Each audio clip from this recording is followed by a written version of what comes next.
menurut saya nomor satu ya. Karena pengalaman saya ketemu dengan buyer itu tidak tanya harga dan tidak tanya rasa. Harga itu nomor sekian. Yang pertama dia tertarik dengan interest dengan produk kita, yang dia tanya, you legalitasnya mana? Sebagus apapun produk kita, tanpa legalitas impossible. Bukan arti mengecilkan. Ready for ngorek ngobrol ekonomi kerakyatan only on Geliat Sibadu Podcast. Mitra Ekonomi Kerakyatan, balik lagi sama saya di Geliat Sibadu Podcast. Nah, di segmen kali ini, guest star kita yang kali ini, wah luar biasa banget, prestasinya di bidang UMKM sudah tidak diragukan lagi. Beliau ini mendapatkan penghargaan UKM Jabar Juara di tahun 2019 dan mendapatkan penghargaan Gubernur Jawa Barat sebagai UMKM terbaik di tahun 2020. Nah, luar biasa banget kan penghargaannya. Jadi kita langsung sambut aja bintang tamu kita hari ini, yaitu Kang Ferry Irawan dari UMKM CV Tirta Dewi. Halo Kang Ferry, apa kabar Kang? Sehat? Alhamdulillah sehat. Alhamdulillah sehat. Iya Teh, sebelum kita mulai saya mesti ngucapin selamat dulu nih buat Pak Kadis kita, Pak Ugusmana, yang kemarin mendapat masuk 5 besar top 5 di Jawa Barat untuk inovasi dinas Koperasi Jawa Barat. Iya, betul. Luar biasa. Emang Kadis kita ini luar biasa sekali ya, Kang ya. Sangat bersemangat untuk memajukan ekonomi kerakyatan di Kuningan gitu. Oke, sekarang kita beralih ke Kang Ferry, gak apa-apa ya Kang ya? Apa-apa, siap. Boleh diceritakan gak sih Kang, siapa sih Kang Ferry ini? Jadi awal mulanya gimana membangun bisnis ini sampai luar biasa loh penghargaan yang pernah diterima. Boleh Kang, silakan. Oke ya. Saya bermula usaha jahe merah ini pada tahun 2017. Oke, 2017. Saya ingat sekali tanggal 18 Agustus. Awal mula kita buka usaha jahe. Karena saya melihat di sekitar kampung saya itu di Desa Sukamulya banyak jahe merah, di kecamatan juga banyak. Cuman rata-rata mereka itu jual raw-nya aja, bahan mentahnya. Dan itu tidak ada feedback follow ekonominya lah meningkat. Dari situ saya membuat jahe. Tahun 2017 kita mulai produksi pertama saya ingat sekali cuman maksimal 5 kilo. Kita dari Marut itu Mbak. Dari Marut ya. Karena suhu saya yang ngaji itu otodidak dari nol sampai saya ekspor. Kita di training 3 bulan di rumah beliau di Bandung, dan dia kebetulan ada saudara di Kuningan. Dia mengajari saya dia di training dari mulai cara milih jahe, terus kita membuat jahenya, produksi jahenya, sampai kita diajarin sampai trial by error kita sambil jalan lah. Karena kalau UKM itu kan kalau hanya kita mendengar teori nggak jalan ya kita nggak gerak-gerak. Betul. Kita belajar sambil jalan, salah balik kanan, salah balik kanan, perbaiki. Dimulai tahun 2017 ya. Dari situ kita ikut program UKM Jabar Juara 2019. Lewat juga dapat rekomendasi dari Dinas Kabupaten Kuningan. Kita direkomendasikan, kalau nggak salah ya waktu itu totalnya ada 2000 UKM Jawa Barat di kurasinya. Saya alhamdulillah lolos ke 1000 besar UKM. Dipres lagi selama 3 bulan lagi sampai menjadi 100 UKM. Dipres lagi 10 UKM terbaik. Kita di karantina di Bandung, terus kita diajak pameran di Bali sebelum pengumuman pemenangnya.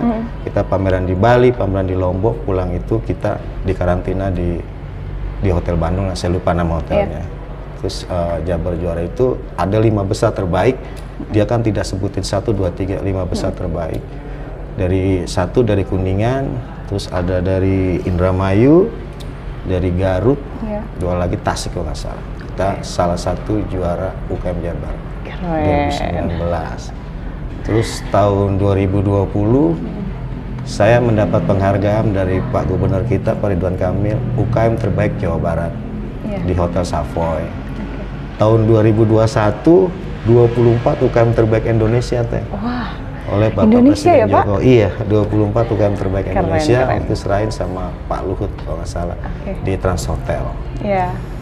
Itu loh Mbak. Luar biasa. Nah, berarti awal mulanya itu Kang Ferry tuh melihat peluangnya nih jahe merah banyak nih di Iya. sini gitu ya Pak ya. Iya. Nah, sebelumnya Kang Ferry ini kerja kantoran atau gimana? Oh enggak, kalau saya itu saya kuliah di Gunadarma ya. Iya. Cuman saya kategori pinter enggak, bego enggak Mbak. Oke. Jadi susah gitu loh. Susah mau ngelamar Iya, kerja beda 1 digit, Oh, 2 iya. digit. Akhirnya kan kebetulan kan mertua saya, orang tua saya itu kan pengusaha bawang goreng. Dulu terbesar di Kuningan termasuk salah satu Iya. di Jawa Barat. Dia juga beliau kalau si Teteh makan mie itu bawang gorengnya dari desa saya. Oh. Karena saya lingkungannya pengusaha semua, Iya. saya bisnis yang lain lah. Cuman 2017 baru saya sadar ternyata banyak potensi di Kuningan, Iya. terutama desa-desa sih. Oke, memang darah-darah pengusaha ya Kang Ferry ini. Kalau boleh tahu nih, sebelum-sebelumnya usaha apa aja tuh Kang? Saya dulu pernah jadi kontraktor, Oh iya, kontraktor. terakhir distributor alat tulis sama alat listrik Oh gitu. dari 2015 sampai 2017 lah. Iya. Awal lah, 2016 akhir. Oke. Biasalah turun naik lah. Iya. Jadi titik balik Kang Ferry menyadari bahwa iya nih jahe merah nih yang harus saya seriusin gitu. Itu gimana sih titik awalnya? Kalau saya bilang ini sebetulnya sih musibah membawa berkah buat saya sih. Oh gitu, musibah. Iya, ada akses sedikit Gimana gitu. tuh? Karena usaha saya waktu itu stuck, Iya. ya kan? Karena kita ada sesuatu lah. Kalau bahasa saya ada pemberontakan lah. Gitu. Makanya fase saya bilang ini sekarang semangatnya bukan 45 lagi, semangat 48 mempertahankan kemerdekaan. Oke. Karena saya lahir 18 Agustus itu kan, saya merenung. Saya waktu itu jatuh sakit, yang tadinya nggak punya penyakit kolesterol atau apa. Nah, teman saya ini datang bawa produk jahe. Oh, Saya oke. minum, badan saya enak kan. Oke, ya, Terus ya, saya ya. juga ngomong sama dokter saya tuh almarhum Pak Sarjono, itu kan Iya. langganan kita kan. Dok ini bagus nih, terus dia coba minum. Oh ini enak nih Far, coba lu bikin aja gitu kan. Terus ngobrol sama mertua, ya udah. Itu awal mula saya bikin. Cuman saya dari dulu saya nggak tahu itu izin apa IPRT itu nggak tahu saya. Kosong aja, Kosong, blank aja ya. walaupun tahu mertua saya bawang ya, cuma kan saya pikir jahe ini kan produk home industry ya nggak Iya. perlu izin. Dari awal saya bikin, saya masuk ke toko, ternyata itu banyak permintaan. Fer ini harus bikin ini, PRT apa. iya, banyak Barulah PR-nya ya. akhirnya saya kan berkunjung ke dinas. Dari situ titik awal saya.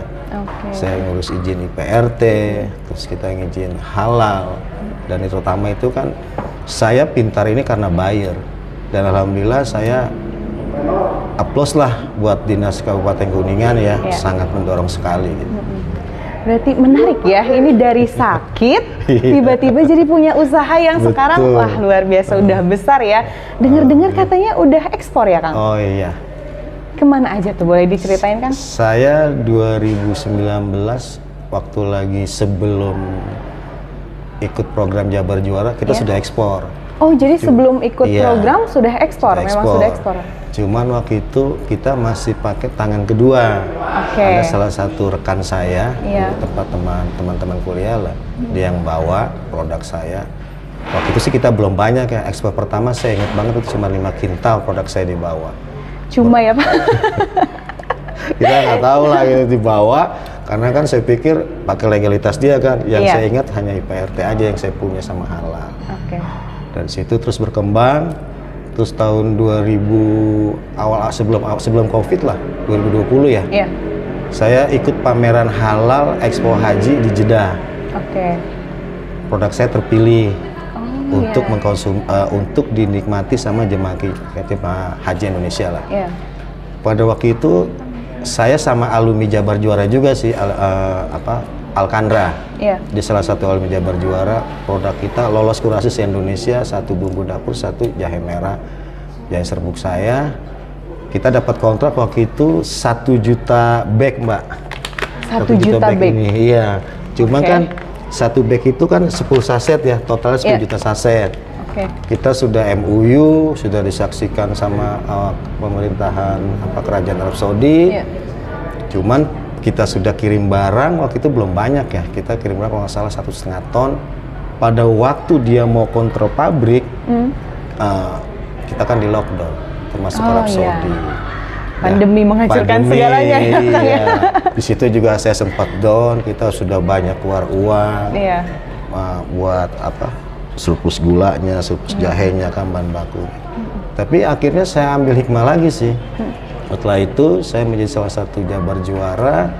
Terus saya dipertemukan dengan Pak Menteri, Pak Teten.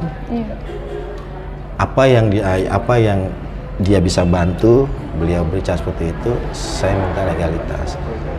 Karena juga kemarin trouble juga sih. Kalau waktu itu saya sudah ekspor, ternyata saya belum HCP, saya ditolak juga. Iya, betul. Gitu. Betul. Gitu loh. Ternyata legalitas sangat luar biasa. Dari situlah saya mulai persiapan dari 2000 Maret lah, 2020 Maret itu. Kan 1 tahun prosesnya tuh. Iya. 2021 awal kita sudah dapat sama SNI HCP itu. Dan ya kita menjadi Tirta Dewi menjadi duta BSN, Badan Sertifikasi Nasional. Saya juga baru tahu ternyata perusahaan besar itu belum bersertifikat SNI. Cuman saya nggak boleh sebut perusahaannya ya. Cuma itu akhirnya nih istilahnya ini loh, ada UKM dari kampung, dia sudah bersertifikat SNI HCP. Mengalahkan perusahaan besar ya, Kang ya. Akhirnya saya dijadikan duta, seringlah saya menjadi narsub di kabupaten, kementerian, dan provinsi. Dan kemarin juga minggu kemarin kita kedatangan tamu dari 17 kabupaten provinsi Aceh datang untuk studi banding di Jayasaya. Jauh-jauh dari Aceh datang ke Kuningan. Ke Kuningan. Menarik ya semuanya. Aduh, ini keren banget nih. Terus kemarin juga ekspor kita yang sudah continue reguler ya, kita ke Qatar, ke Arab Saudi.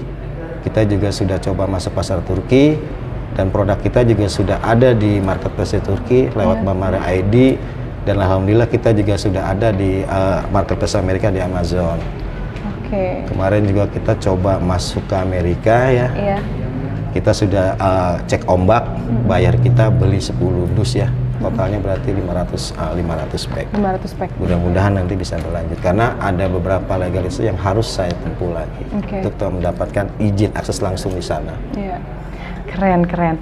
Nah, bahas soal tadi pandemi ya, Kang ya. Itu kan pandemi ya tidak bisa dipungkiri, semua pelaku usaha terdampak, semua usaha terdampak ya, termasuk Kang Ferry juga tadi cerita. Nah, gimana sih cara Kang Ferry bangkit dari keterpurukan itu gitu? Wah, kalau dibilang itu berdarah-darah ya.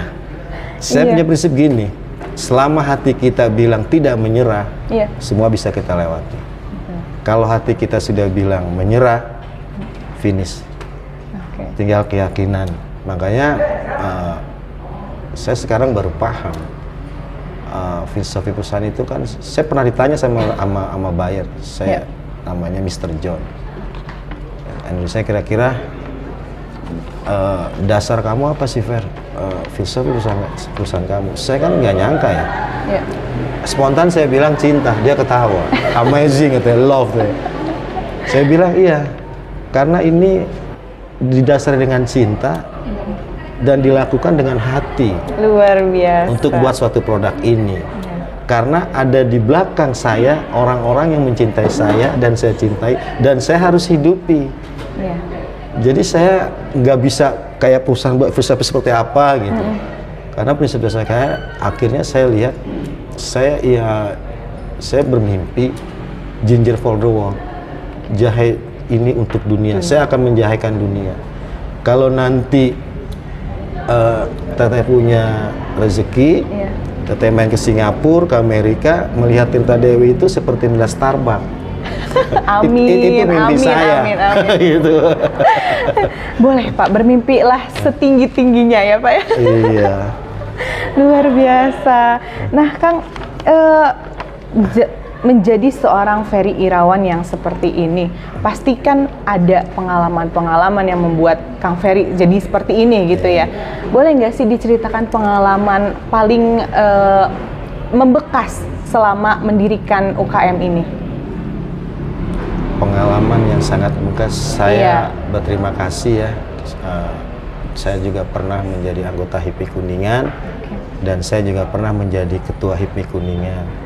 Dari dasar itulah saya tahu bagaimana suasana bisnis seperti apa, bagaimana mencari link, bagaimana kita menciptakan pasar.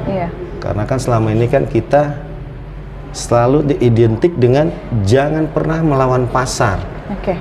Kan begitu ya. Tapi kalau saya ngobrol sama teman-teman HIPMI saya, baik tingkat kabupaten, provinsi, dan nasional, mereka sekolah kan di luar ya. Akhirnya kita berkesimpulan, karena mereka sekolah di luar, bahasa anak-anak Kuningan, karena kan dia sekolah di tempat negara penjajah gitu, otomatis mindset dia beda sama negara yang kayak kita gini kan. Gitu. Waktu itu saya dianalogikan simple deh. Kamu tahu gak iklan mobil Avanza? Ya kan? Itu kan melawan pasar, tapi bahasa mereka Avanza ini, mobil ini untuk mengisi ceruk pasar mobil yang setingkat lebih bagusnya untuk orang yang nggak punya uang untuk beli mobil itu. Jadi kalau kamu yakin produk kamu ciptain pasar, dari situ saya berani. Akhirnya bagus juga sih dengan saya sekarang seperti itu. Coba bisa dicek semua marketplace. Harga Tirta Dewi menjadi barometer. Tidak ada produk jahe di Indonesia yang harganya melebihi Tirta Dewi. Karena saya punya keyakinan bahwa kita dengan kualitas, mutu yang terjamin, itu loh. Semua rata-rata kalau di marketplace itu 75 ya, mereka rata 50, 60. Karena saya menciptakan pasar sendiri. Kita harus ada poin interestnya lah yang membedakan produk ini. Keren banget ini Kang Ferry. Sangat-sangat menginspirasi bagi kita jiwa-jiwa muda yang mungkin pengen buka usaha tapi kita mundur duluan karena takut gagal, karena takut nggak laku produknya nih gini gitu. Nah, ada nggak sih pesan-pesan dari Kang Ferry buat yang pengen usaha tapi banyak ketakutan gitu? Iya, emang beda sih ya. Kalau yang dasarnya mereka sekolah, mereka kan terlalu banyak teori. Contoh lah, untuk kita buka usaha baru, modalnya berapa, pangsa pasarnya siapa, feedback balik modalnya berapa. Karena dia banyak berteori, nggak jalan-jalan. Beda dengan kita yang UKM, kita pengusaha. Jalan aja dulu, salah kami belajar. Itu aja sih. Jadi buat teman-teman jangan pernah takut bermimpi. Saya diajarkan sama keluarga saya, hanya orang miskin yang takut bermimpi. Bermimpi bukan berarti kita berhayal ya, kejar mimpi kamu. Semuanya ada pengorbanan dan butuh proses. Selama kamu bisa di situ berjuang, meraih keyakinan kamu, ya insya Allah. Terus juga buat teman-teman UKM ya, saya bisa sampai saya punya satu, bukan teoris ya, pendapat saya sendiri ya. Ini pendapat saya, mohon maaf ya. UKM itu menurut saya bisa mengklaster menjadi 3. Satu, UKM, usaha kagak maju. Iya, karena saya pernah ngalamin fase itu. Kenapa saya bilang usaha kagak maju? Karena mereka tidak punya legalitas yang dibutuhkan, yang bisa bersaing dengan pasar. Nah, setelah kita menempuh step 1 itu legalitas, baru kita next step yang kedua nih. UKM, usahakan maju. Kita membuka link, membuka akses pasar seluas-luasnya. Entah itu lewat offline, online. Dan jangan lupa kita harus merapat ke dinas. Karena sehebat apapun kita UKM, suatu saat kita pasti butuh dinas. Ya contoh lah, kita mau ekspor aja kan harus ke dinas. Harus ada SKA-nya, harus ada izin-izinnya. Kan dinas yang ACC kok tanpa itu. Jadi impossible lah buat teman-teman, jangan menjauh dari dinas, mendekat ke dinas. Kalau nanti stepnya sudah kedua, saya juga lagi melangkah ke arah 3 nih. Usaha kecil miliaran atau usaha kita miliaran. Amin. Jadi klasifikasi UKM itu ada 3 ya Kang ya. Usaha kagak maju, usahakan maju dan usaha kita miliaran. Dan sekarang kita mau beranjak ke yang ketiga. Amin. Semoga cepat tercapai ya Kang ya. Amin. Nah, tadi juga Kang Ferry ini menyinggung soal legalitas ya. Nah, seberapa penting sih Kang legalitas di usaha itu? Menurut saya nomor 1 ya. Karena pengalaman saya ketemu dengan buyer itu tidak tanya harga dan tidak tanya rasa. Harga itu nomor sekian. Yang pertama dia tertarik dengan interest dengan produk kita, yang ditanya, you legalitasnya mana? Sebagus apapun produk kita, tanpa legalitas impossible. Bukan arti mengecilkan teman-teman ya, karena ini pengalaman pribadi saya. Begitu pula kalau nanti kita melangkah ke perusahaan besar ya, yang hypermarket seperti lo modern, mereka kan tanya legalitas. Cuma karena kemarin COVID ya, mereka setelah tutup mata lah untuk bantu UKM. Itu penting sekali ya, walaupun kita berdarah-darah ya alhamdulillah juga dinas sangat membantu. Saya untuk bikin SNI aja kan saya mendapat rekomendasi dari dinas kabupaten, terus kita mendapat rekomendasi dinas Jabar untuk SNI. Setelah itu kita bikin HCP, rekomendasi lagi. Memang sih pemerintah itu hanya memberikan fasilitas sertifikasi, tapi kan infrastrukturnya kan dari pribadi. Ini yang agak berat ya. Malah menurut saya lebih berat dari menunggu pacar, Mbak.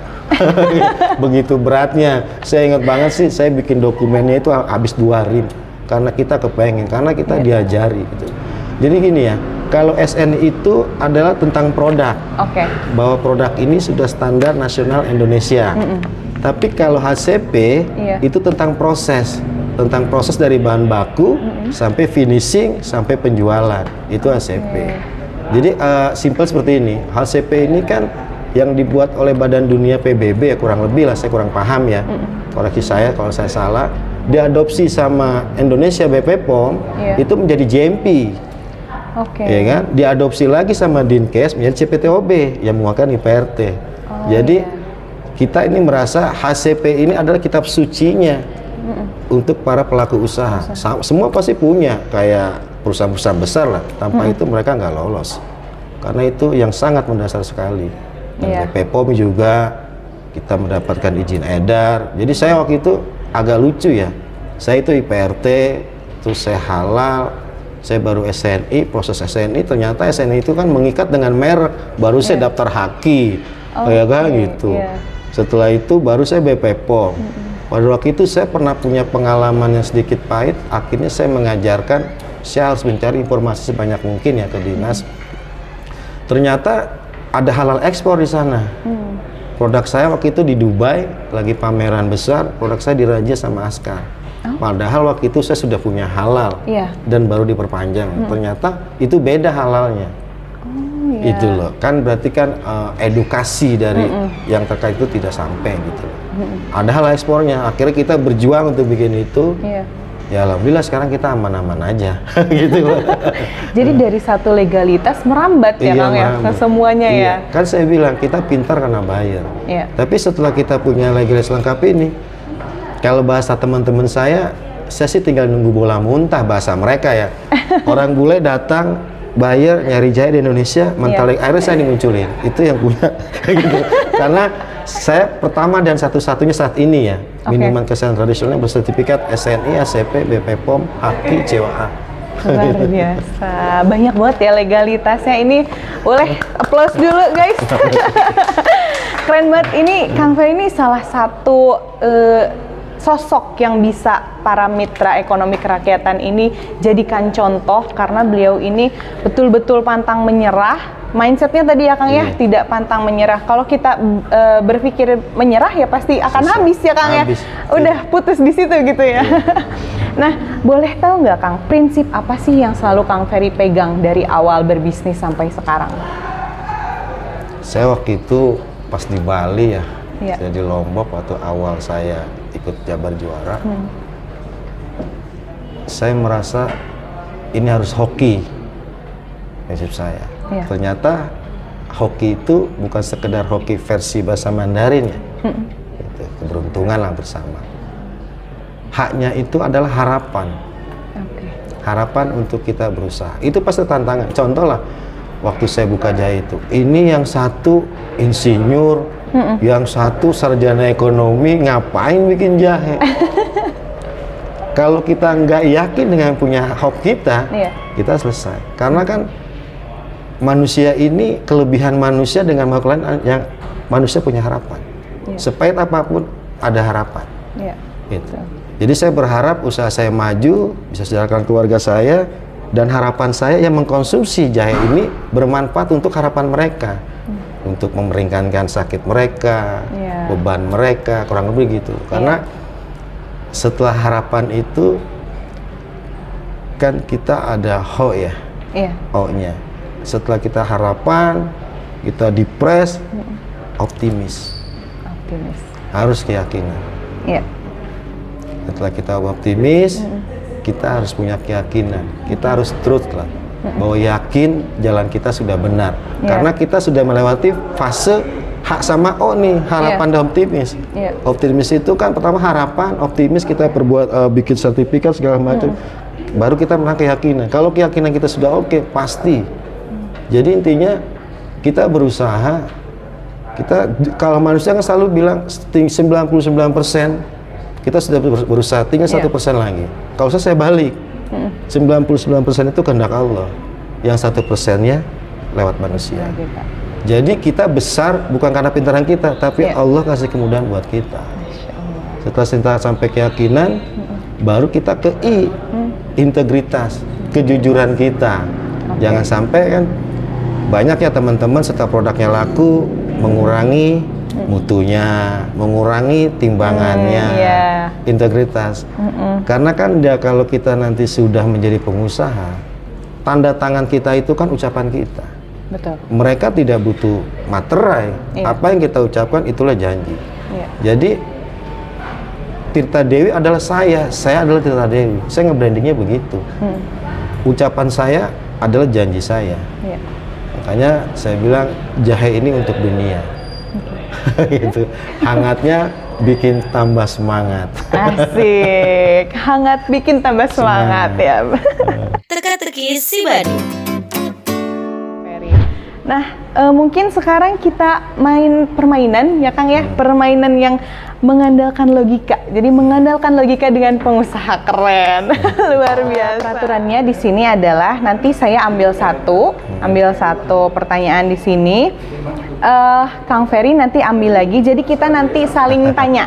Oke, Kang? Siap. Ya, siap. Mangga Kang Ferry. Oke. Siapa duluan nih? Boleh? Oh ya. Saya dulu ya Kang ya.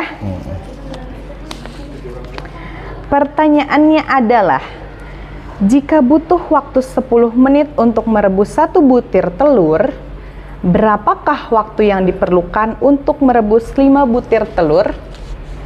Silahkan Kang Ferry. 50. 50? Iya. Yakin? Jika butuh waktu 10 menit untuk merebus 1 butir telur, berapakah waktu yang diperlukan untuk merebus 5 butir telur? 50. Oke, alasannya adalah? Iya, mau 50 aja sih. Kalau salah kan kita balik lagi. Kita out of box tuh pikirannya. Jadi, yakin Kang 50 menit? Iya. Kita harus yakin dong. Oke. Tapi kalau menurut saya ya Kang ya, 5 telur itu bisa direbus bareng-bareng loh Kang. Oh, bisa.